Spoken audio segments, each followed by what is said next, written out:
Hey everyone, we are coming to an end here, right? We are in our last week of classes. Therefore, we are working on our last two courses. So we are doing cakes with our icings and pipings. So of course we're going to do those together because they kind of work together, right? All right, so the recipe I have for you guys today is a fluffy white vanilla cake, all right? Now, this method that we're doing for this cake is called two-stage method. Very similar to a biscuit method, but in cake form, all right? So let's get into it, what we're gonna do here. In my mixing bowl, I have already sifted cake flour, sugar, baking powder, and salt. So all of my dry ingredients are in my mixing bowl already and sifted. And like I said, I'm using cake flour, which is really important to use in white cakes specifically, I feel anyway. The lower gluten content results in a fluffier, really light, airy cake, okay? So cake and pastry flour here in this recipe. This recipe actually is coming out of this book. This is one of my favorite baking books. It's called the Sweeta Polita Bake Book. This is a Canadian broad actually, so I love it. I kind of modified the recipe a little bit, and I just find it works a little bit better this way, a little less liquid content, but likely having to do with our altitude. This author, Rosie Elias, she's out of Ontario, so our altitude is obviously a lot higher than hers, so I just adjusted it a little bit to accommodate for that. So it's a little bit modified from there. Anyway, all right, so in here is all of our dry ingredients. Now I'm gonna add our fat, okay? I have softened butter here, softened unsalted butter. And we are going to mix our fat into our dry ingredients until it kind of resembles cornmeal. So it's gonna look really, really sandy. And that is what you're looking for, okay. And as we go through this recipe, I'm gonna give you a couple little tips and tricks that really help. I've noticed in the bake shop at school, if you don't follow these tips and tricks, you're going to end up with a lumpy, liquidy cake, and that's not what we're looking for. So follow along. I'm going to give you those tips and tricks as we go, all right? So I'm going to turn on the mixer here. Well, there we go. And like I said, we're looking for cornmeal. So if you don't know what cornmeal is, something kind of sandy looking. I want all of that butter mixed in. So it's basically, I'm letting the flour coat each morsel of butter, all right? While that's mixing, I also have my liquids here. I have egg whites. No yolks are gonna go into this recipe, and that's what keeps it really, really white. It's almost like box cake mix. I kind of hate to say it, but that's what it's gonna resemble. You know, like that Duncan Hines cake mix that's super, super white. Well, because there's no yolks in this recipe, that's what we're gonna get, okay? So egg whites and whole milk. Both I've been letting sit out to room temperature, okay? So softened butter, room temperature whites, and room temperature milk. And I always like to use whole milk in my baking recipes. Normally I don't buy it, like we don't drink whole milk around here, but I always buy it for our baking recipes because that extra fat content really does make a big difference, okay? And because we don't have any fat coming from our yolks, yes, we have butter, but there's no fat coming from yolks, it's nice to have that little bit of extra fat coming from your whole milk, okay? And I'm also going to add a little bit of vanilla bean paste. My favorite, once again. I was at Michael's yesterday and I noticed that the big container of it is $30. I couldn't believe it, $30. Anyway, if you're gonna ever buy this, use that 50% off coupon at Michael's and you'll get it for $15 and totally worth it at that price. All right, now this is still mixing for another minute or so. I'm gonna show you our pan setup. I am baking this cake. So this cake yields either a 3 8-inch layer cake or I'm gonna do 4 6-inch layers because I'm gonna use this cake for a birthday cake, all right? And I like a nice tall, thin cake. Anyway, so what I've done, I've already traced my parchment circles. So I get some parchment paper and I trace around the bottom. And here's a tip. Never turn your cake pan upside down and trace because your top is wider than your bottom. So it's not gonna fit properly. So I always trace around the bottom of my pan. Then you're gonna give it a good spray. Spray all around the sides really well. and a little bit on the bottom so that parchment circle sticks. So then I'm going to take my parchment circle and just line the bottom. Just like that. Alright, so our pans are ready to go. Alright, so a couple other things you guys should know. This is a high-fat cake. So in our cake section, 2 cakes that we typically work with. We have high-fat cakes and low-fat cakes.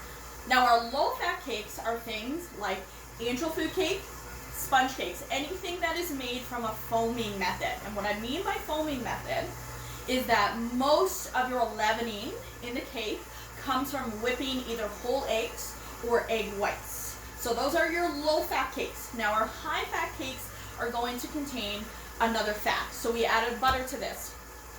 Chocolate cake, typically an oil-based cake. Anything that's going to have an added butter or oil. Carrot cake, oil-based, sometimes butter-based, either one. High-fat cakes.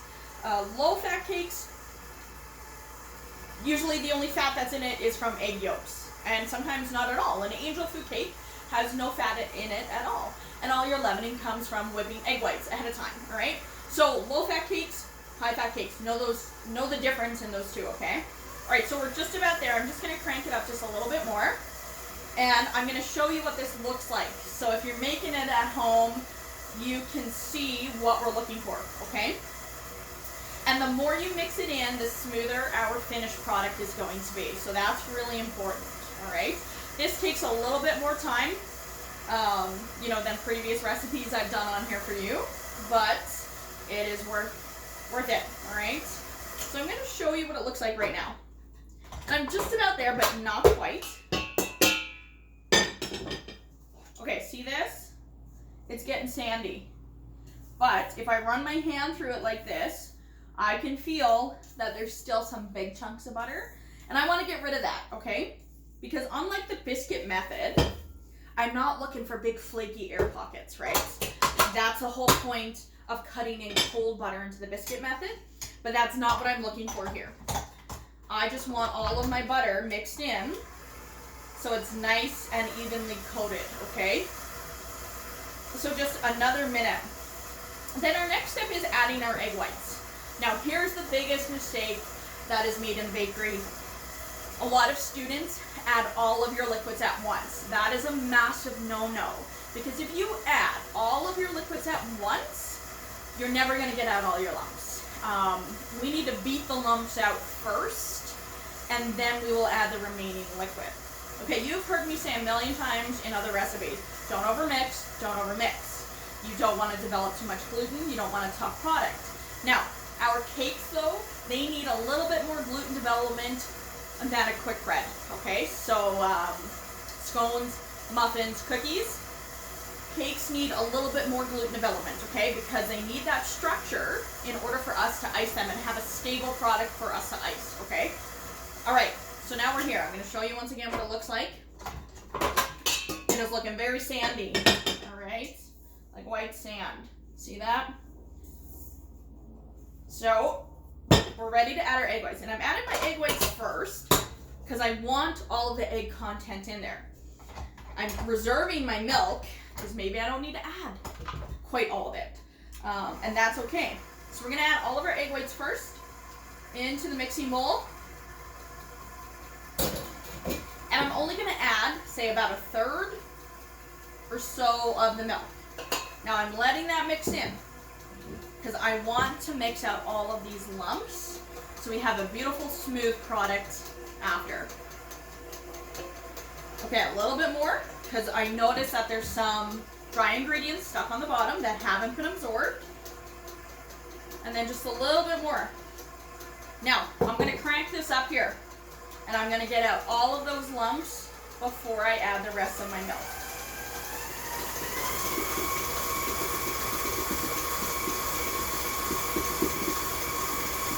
And this part doesn't take long. Just like a minute of high speed.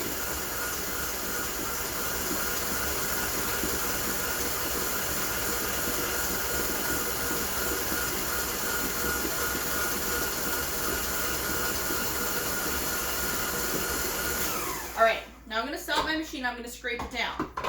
This is what it looks like right now. Very thick, but that's okay. So I'm gonna scrape it all the way down, get right to the bottom, and it's pretty much lump-free at this time, which is what I am looking for, right? Okay. Back on the mixer, and we're gonna add the rest of our liquid.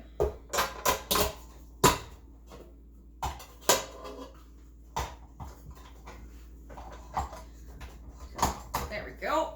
Okay, back on the mixer, lower speed again. Add the rest of that milk.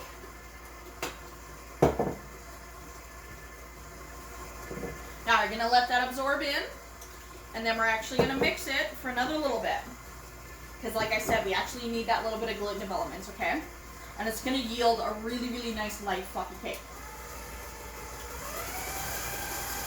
All right, it's so much more liquidy right now, and that's perfect, it's what I'm looking for. But it's not liquidy like an oil-based chocolate cake, okay? It's still much thicker than that. Once it kind of gets absorbed, I'm gonna stop it and scrape it down again. So stopping my machine, lowering it every time. Give that a good scrape. Get everything off the sides so we have a nice even batter.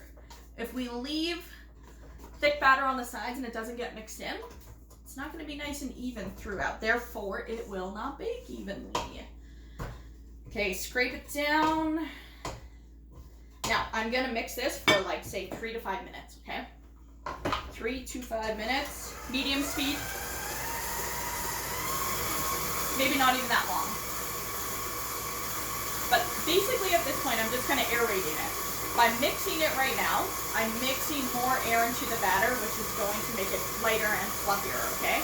But not too much, because once again, we don't need too much gluten development. We're not making a bread here, right? Also, vanilla bean paste time. Let's add that in. I rarely measure this. I just eyeball it every time. Say about a teaspoon. This is quite concentrated, of course. So for this cake recipe, I'm gonna add about a teaspoon. And the nice thing about this product is that you can see all of those little vanilla bean flecks in the cake, which I really like. So I'm gonna stop my machine because I don't want to accidentally add too much. There we go. Mix that in. Such a good product. It smells so good. Yeah, worth every penny. All right, back up. And we're almost done. And then we're going to evenly portion it out into our pan. Okay, later this week, guys, you're going to get another video for Swiss meringue and buttercream, and I'm going to demo how to ice a cake, all right? Luckily, that video can be used over and over. I'm sure some of you have watched cake decorating videos before, so I'm going to go through all the tips and tricks of icing a cake, all right? The crumb coats, the finish coating, decorating, all that kind of stuff, okay? I'm going to end, this cake is going to end up having like a roasted brown sugar strawberry filling with a vanilla Swiss meringue buttercream. It's going to be delicious. So we're just about there.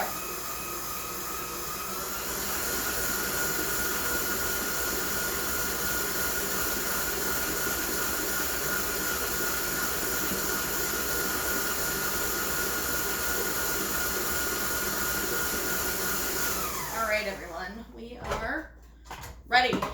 Okay, so I'm going to take my paddle out. I see that all the time too, guys. Oh my goodness, the students, they leave the paddle in the machine and they're trying to scoop cupcakes or scoop the cake out of there. Take the paddle out. Do yourself a favor, get that out of your way. Scrape all of that delicious cake batter off of there so you're not wasting any. Into the sink. All right. This is what we're looking like. Beautiful. All right, beautiful. Now we need to evenly portion this into our 4 pans. 2 ways of doing this. No, we're not eyeballing, are we? We don't do that. You could use a scale and weigh them all out. That's totally fine. I just never bothered to do that. I always use a portion scoop, okay? Doesn't matter what size. This is the largest one I have. It's a number 10, so that just means it's going to less number of scoops. It's going to be faster. The bigger, the faster you're doing it, okay? As long as you have even number of scoops in your pans, then you're good to go, okay? So I'm right-handed. I always keep my pans on my right side. Work smarter, not harder, right? Right side. My batter's on my left. I'm gonna scoop a nice even scoopful, like that. And I just put one in each pan at a time. So that way I don't lose count. That has happened before. And, you know, someone comes to talk to you, and you're like, crap, how many scoops do I have in that pan? It's happened lots to me.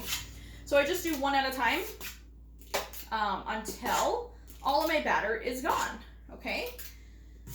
That's only because I know that this batter makes either a 3-layer 8-inch cake or 4 6 layers, okay? Most bakeries, you'll have a set amount of scoops per pan when they bake multiple cakes. So this is going to yield about, say, 4 scoops per pan.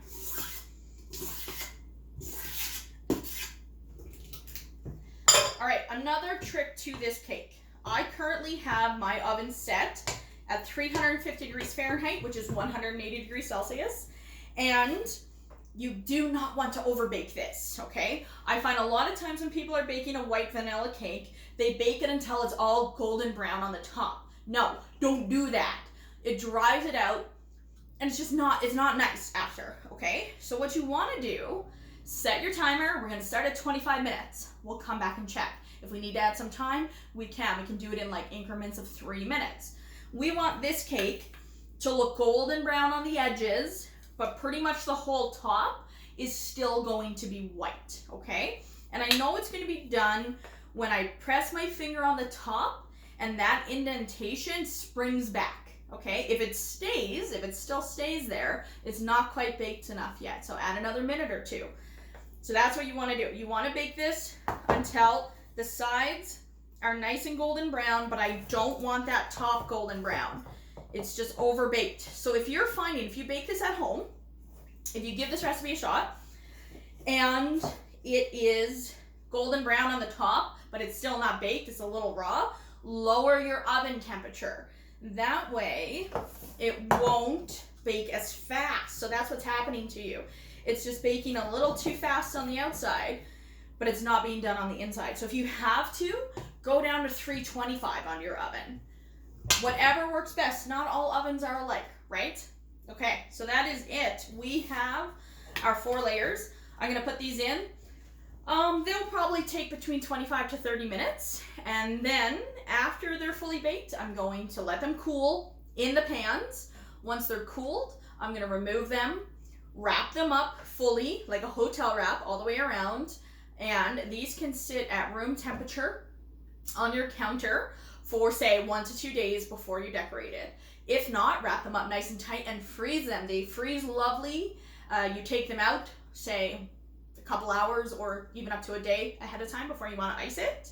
But they also freeze lovely, so it works well that way as well. All right. Okay, so that's about it for this recipe. This is our 2-stage fluffy vanilla white cake.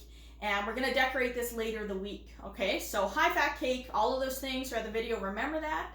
And we'll see you here for the next one when I decorate this, okay? Have a great day, guys. Bye.